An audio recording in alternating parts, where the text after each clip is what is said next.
BSF ni gulibai khoroksa Bangladesh ni sikok thika. Sipai jola hangkhor ni salpukuro amchayo Mia khorok chinui ni Bangladesh ni sikok bodol ari amchayo murugui tongnai sengkrak rok ni sakao choprop khe bai thangno muthangna bagui sengkrak rok kaini round guli kogo.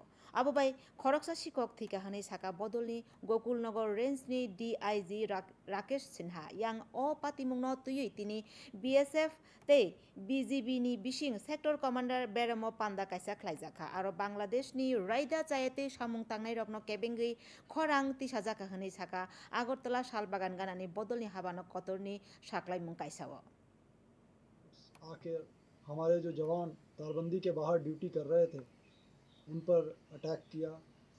जवान बचने की कोशिश किया, लेकिन उनमें से कुछ लोगों ने हमारे जवान को पकड़कर उससे मार पिटाई की, हाथापाई की। उसकी मदद के लिए दूसरा जवान जो है दूर से पीएजी का फायर किया, जिससे कुछ बांग्लादेशी वहाँ से भाग खड़े हुए। एक बांग्लादेशी की मौत हुई है घटना स्थल पर।